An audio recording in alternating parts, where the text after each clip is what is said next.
Alors là, je vois un être humain de la nouvelle Terre qui, qui s'allonge sur une espèce de canapé qui prend la forme de son corps.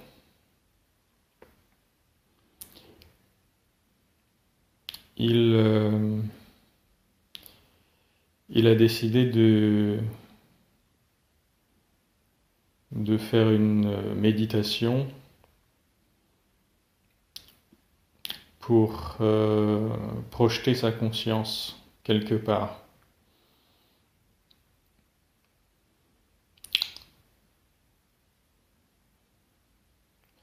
Alors ce que je regarde maintenant, c'est qu'est-ce que voit sa conscience. Alors sa conscience est projetée dans l'espace.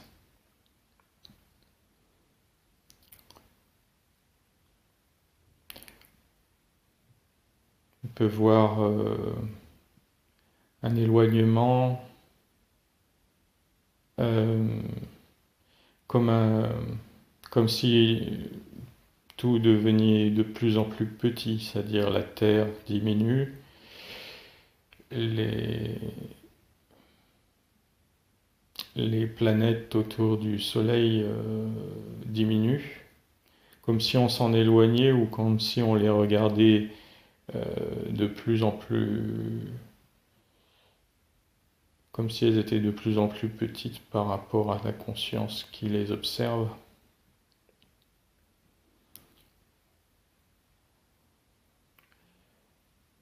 Donc c'est à la fois comme un éloignement, mais c'est comme si la conscience prenait plus d'espace, comme si elle grossissait et que par rapport à elle, ces objets stellaires deviennent de plus en plus petits.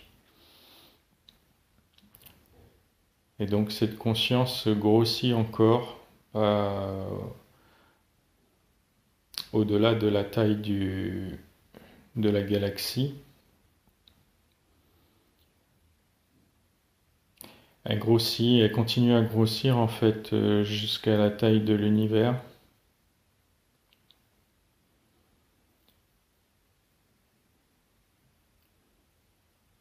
Et, euh, et là, il y a comme une transition. C'est comme si ça passait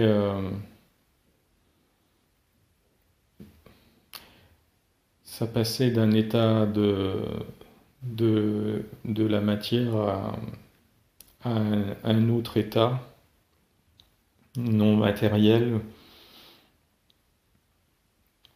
comme une forme d'éther, quelque chose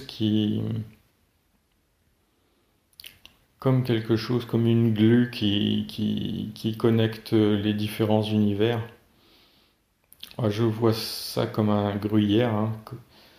Euh, Certains ont décrit les multivers sous forme de gruyère, c'est vraiment un gruyère que je vois. Un gruyère, et chaque trou du gruyère correspond à un univers, et la partie pleine du gruyère, ça correspond à une forme d'éther qui fait la glue entre les différents univers. Donc ça fait comme une espèce de gruyère ou une éponge avec une structure comme ça. Et puis la conscience continue de grossir. Et elle arrive à encore autre chose, c'est-à-dire que là, en fait, toutes il reste, enfin, ça a une forme sphérique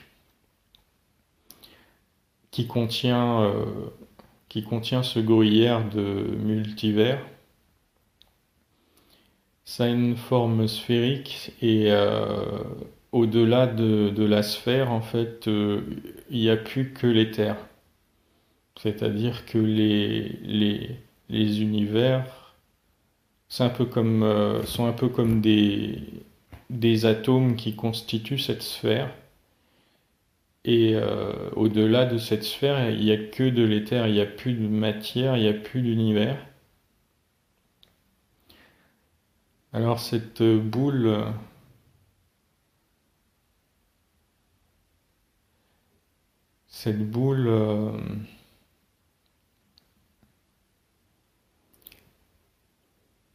je vois comme si elle avait une couleur un peu couleur de métallique, d'acier, comme une grosse boule de pétanque lisse, complètement lisse.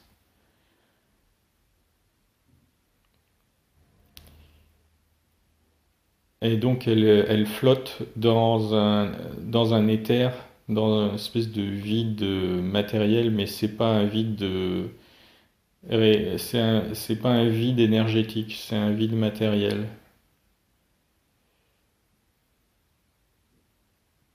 Elle flotte,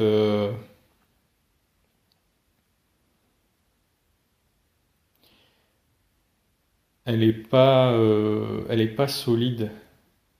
C'est-à-dire que elle se déforme un peu comme une bulle qui flotte dans l'air. Si elle touche une paroi, elle va se déformer un peu, devenir plus ovale. Bah là, c'est pareil, c'est comme ça a la texture d'une bulle de savon.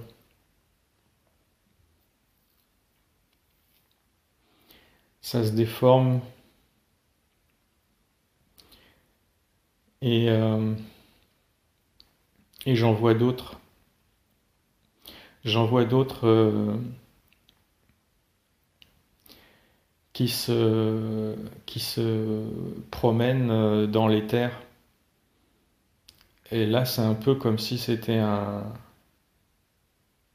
comme un gaz. C'est-à-dire que ces bulles euh, se promènent librement dans cet éther et ça bouge pas très très vite, hein, mais ça bouge assez facilement. Ça a une structure qui ressemble entre un liquide, plus un gaz qu'un liquide, hein, mais comme un gaz visqueux, un gaz épais, enfin, je sais pas comment expliquer. Euh, et donc la conscience continue de grossir. Continue de grossir et là je vois comme un nuage. C'est-à-dire que c'est comme si ce gaz constituait le nuage, ce gaz visqueux. C'est un nuage blanc. Alors je regarde ce qu'il y a autour du nuage. Euh, le ciel est tout blanc.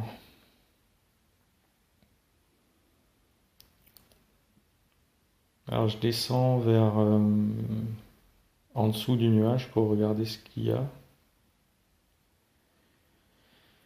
Ah, bah, il y a ça ressemble à une planète, hein. Ça ressemble à une planète. Euh, c'est une planète avec une surface bleue et un espèce de gaz rouge orangé en surface.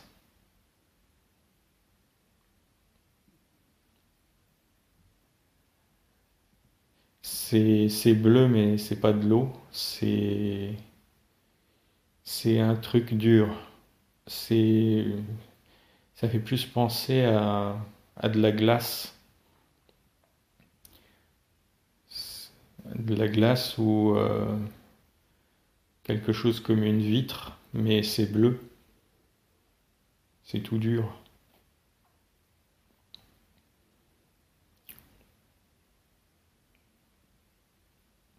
C'est craquelé. Il y a comme des craquements, comme sur un lac gelé, un peu.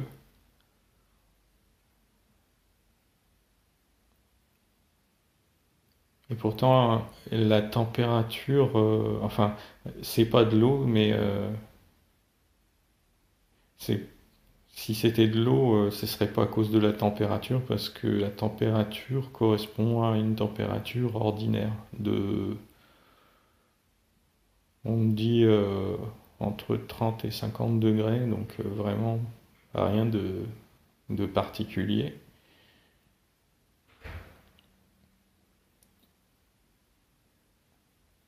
Pour l'instant, je vois pas de forme de vie.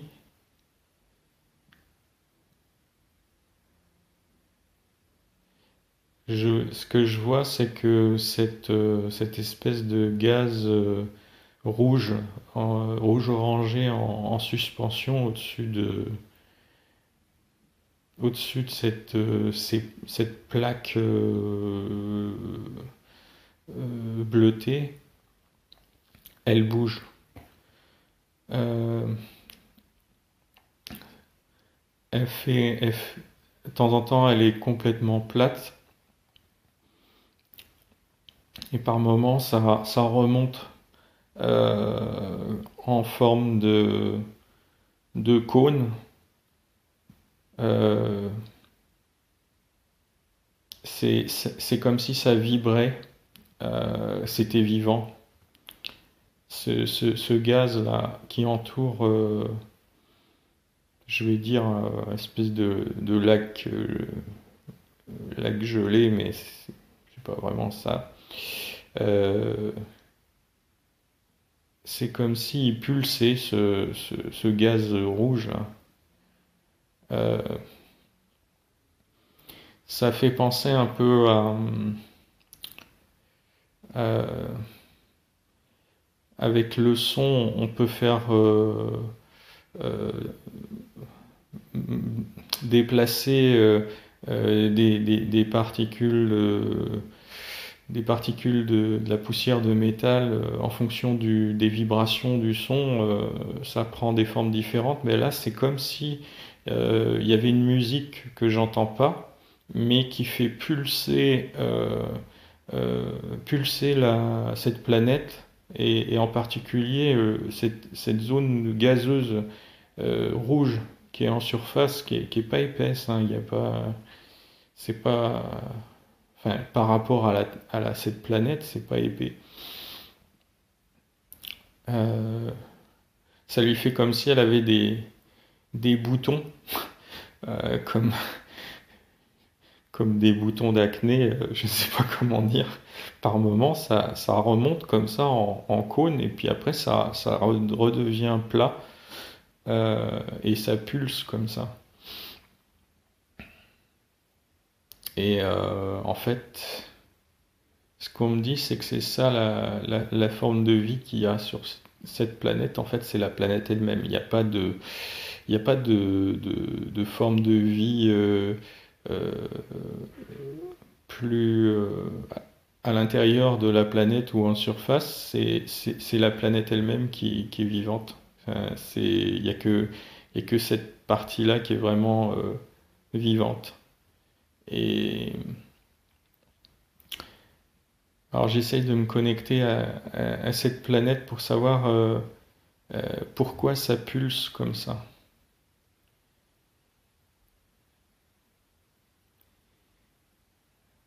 Euh, on me dit que c'est d'ordre énergétique.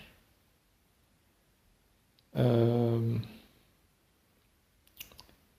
c'est Ouais, c'est au-delà de la matière. En fait, c'est dans un plan, on va dire, éthérique. Et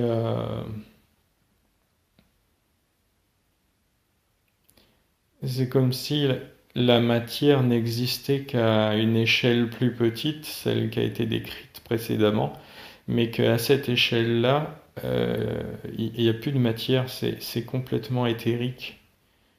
C'est comme un plan spirituel. Et en fait, ces pulsations-là, ça correspond à des échanges d'informations de nature énergétique entre cette planète et d'autres planètes, un peu comme si c'était des neurones qui s'échangeaient des informations. Euh, donc quand il n'y a pas d'information échangée, c'est plat, et puis dès qu'il y a une information qui est échangée, ça fait comme un bouton un bouton, une remontée du gaz local, euh, comme un cône rouge, dans la direction. C'est comme si c'était dans la direction de l'endroit où a été reçu, d'où vient l'information.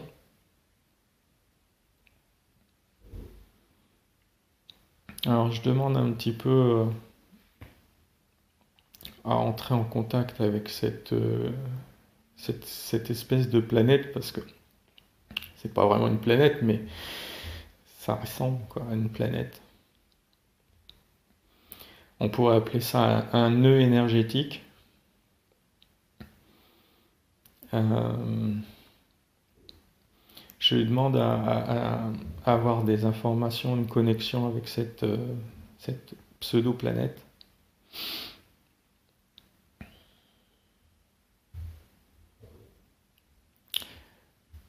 Euh,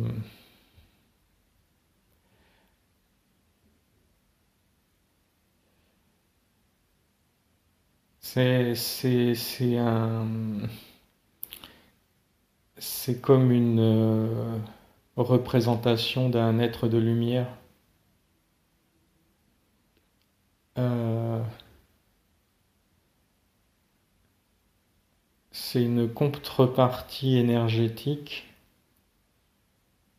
d'un être de lumière qui n'a pas qui est au-delà de l'énergétique et plutôt dans le domaine de l'information. Euh,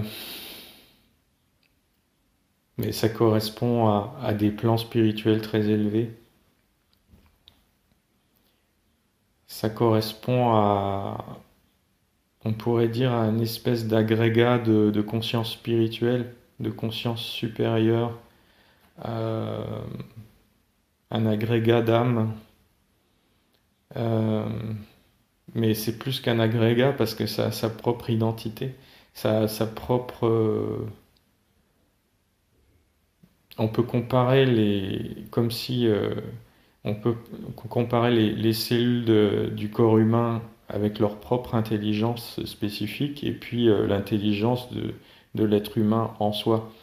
Ou dans une fourmilière, l'intelligence de la fourmi, puis l'intelligence de la fourmilière en soi. Et bien là, c'est un peu l'équivalent, c'est-à-dire que cet être contient de nombreuses consciences supérieures, et c'est un espèce d'agrégat, mais qui a sa propre identité, sa propre vision, sa propre intelligence, entre guillemets, sa propre conscience, qui inclut tout ce qu'il y a, entre guillemets, à l'intérieur.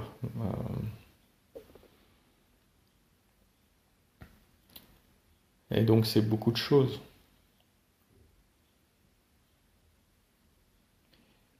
Et il y a d'autres pseudo-planètes comme celle-ci, elles sont connectées, elles s'échangent des informations.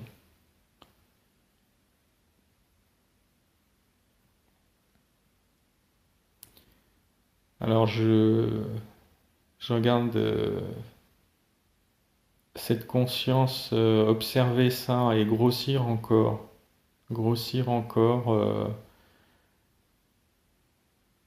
pour voir s'il y a une structure encore plus, à un niveau plus élevé encore. Là,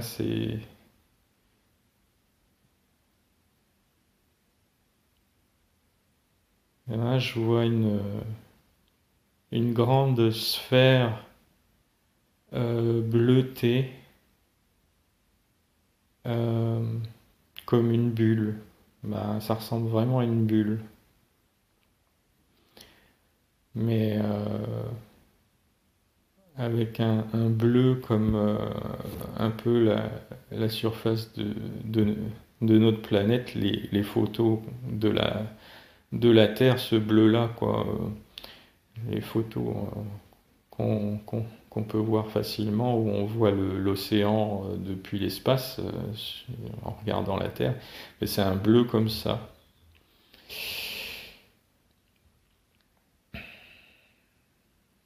Et ces pseudo-planètes sont organisées à l'intérieur de cette grande bulle comme des...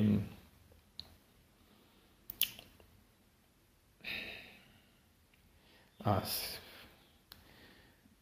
comment je vais décrire ça?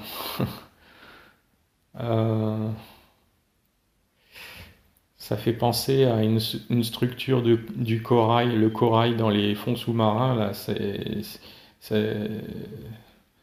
ça se développe un peu dans toutes les directions. Et ben là, c'est un peu ça. Donc, il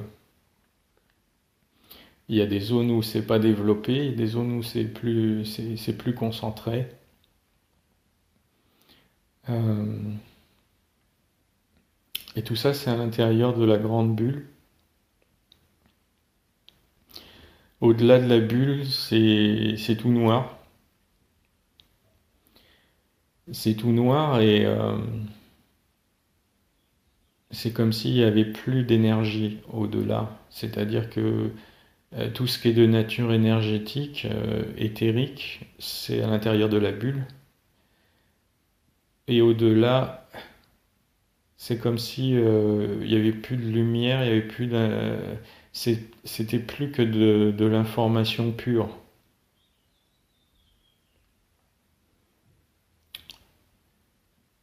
Euh, de l'information pure. Et donc il n'y a plus rien à voir. On ne peut plus voir quoi que ce soit. C'est tout noir. Que ça c'est au-delà de la vision. Et pourtant, les représentations de la source sont des représentations lumineuses. Alors pourquoi je vois que du noir?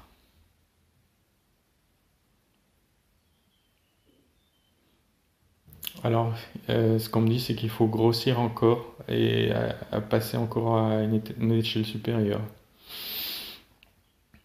Alors, j'accompagne cette aide de la nouvelle Terre dans le grossissement encore. En fait, c'est comme si on faisait la méditation ensemble. Euh, Ça grossit encore. Et là, c'est comme si on sortait d'une bulle noire. Voilà. La bulle noire, et c'est tout noir à l'intérieur. Et on sort, et là, effectivement, c'est carrément tout blanc. Et là, on est, ben, c'est la source. Voilà. C'est, c'est vraiment c'est la source, et il y a ces bulles qui se promènent, qui flottent. comme en lévitation, à travers la source. Du point de vue de la source, ce sont juste des petites bulles qui flottent. C'est un peu pour la source comme des idées.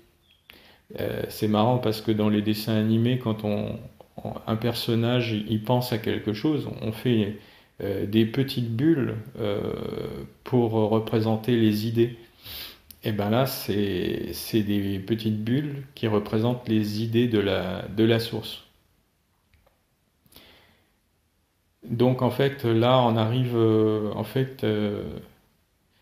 c'est au-delà de la notion d'espace, donc on peut pas aller plus loin en termes de grossissement puisque on sort de la notion d'espace complètement.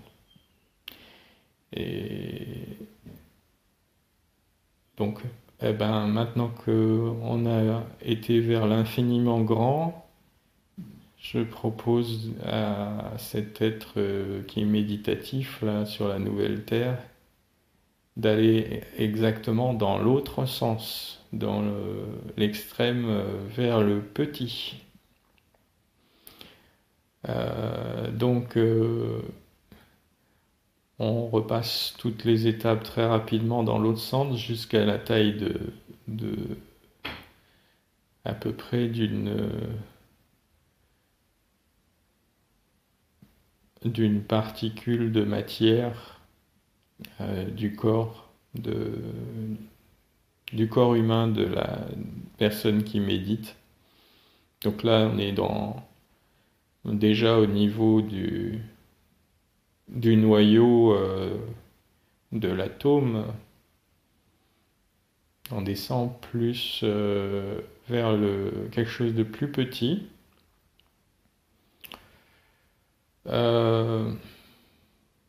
Alors là, vraiment à des échelles incomparables avec ce que la science officielle explique, hein. C'est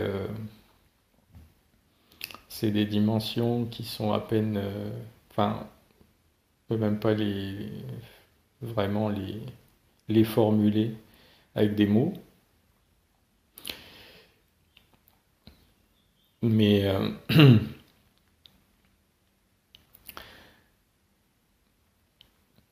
ce que je vois, c'est que il y a un phénomène, il y a un phénomène un peu similaire, c'est-à-dire qu'on passe à un moment donné à un niveau purement énergétique. On n'est plus du tout dans quelque chose de matériel. Euh, ben déjà ça peut être facilement incompris parce que simplement la matière c'est de l'énergie concentrée. Donc il faut concentrer beaucoup d'énergie pour faire de la matière. Et donc si on va dans l'infiniment petit, là on arrive dans une zone où il n'y a plus que de l'énergie. On est dans un monde éthérique aussi. C'est un monde lumineux. Euh, je vois des couleurs vraiment un peu iridescentes, hein. Ça fait un peu comme les couleurs d'un arc-en-ciel, mais pas tout à fait, parce que je vois des structures un peu comme des fils blancs euh, qui bougent, un peu comme des algues blanches, parce que ça bouge un peu à la vitesse des algues dans les fonds marins.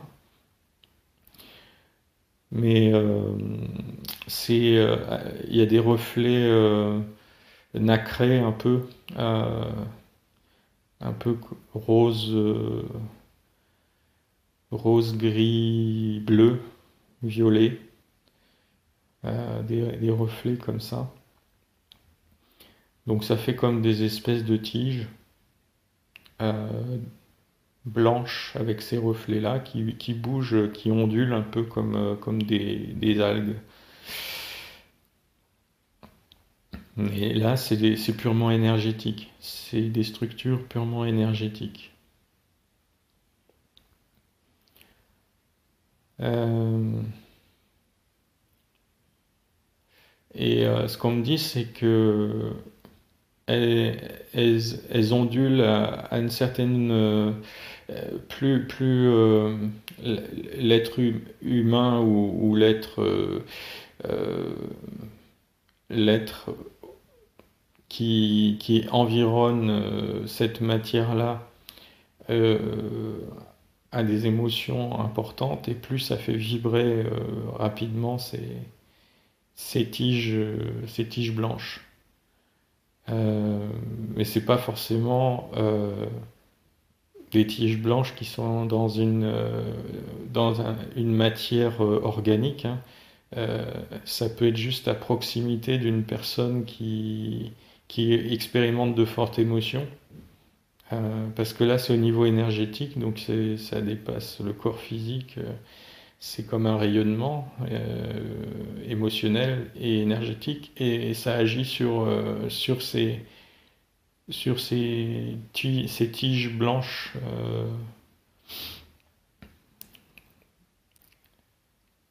énergétiques. Alors, on descend à l'intérieur de ces tiges blanches pour aller plus bas, vers le plus petit encore. Alors, euh, en fait, en descendant vers le plus petit, euh,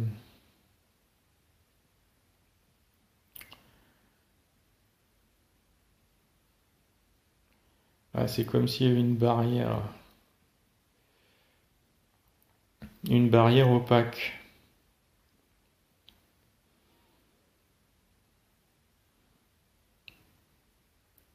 Ben, c'est une barrière comme si on va en dessous, il n'y a plus de lumière non plus, et c'est comme si on arrivait dans l'informationnel aussi. Euh, il y a une zone, ouais, je vois des grains. Alors en surface c'est blanc, mais à l'intérieur de chaque grain c'est tout noir, c'est complètement opaque.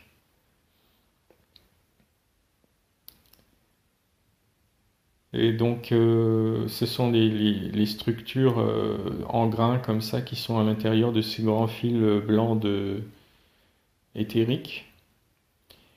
Donc, à l'intérieur du grain, en fait, c'est tout noir. Euh, c'est de l'information.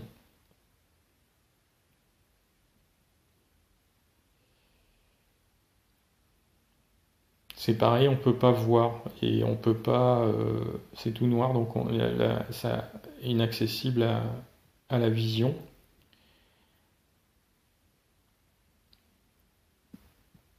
Alors, si on descend encore plus vers le petit,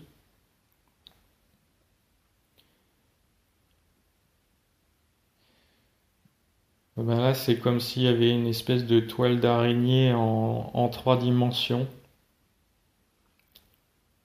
et que les fils de la toile d'araignée, euh, donc à l'extérieur du fil, c'est tout noir comme le reste. C'est pour ça qu'il faut connaître la structure en termes d'information pour savoir qu'elle est là. Sinon, avec quelque part la vision, c'est inaccessible, qu'elle soit une vision physique ou non physique.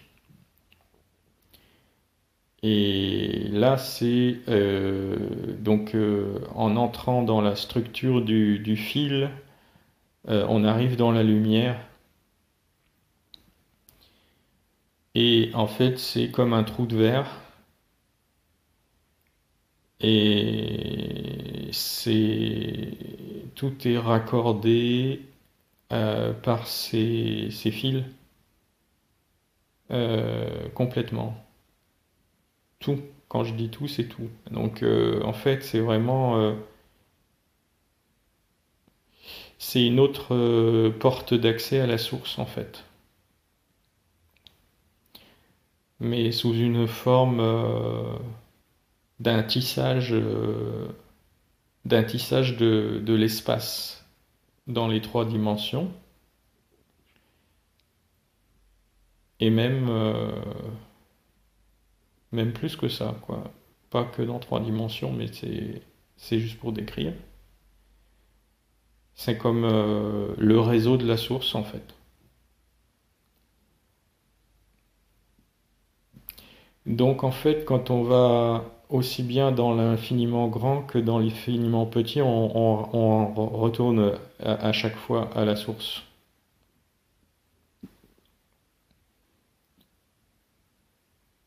Voilà. C'est la conclusion. Je crois que ça va s'arrêter ici.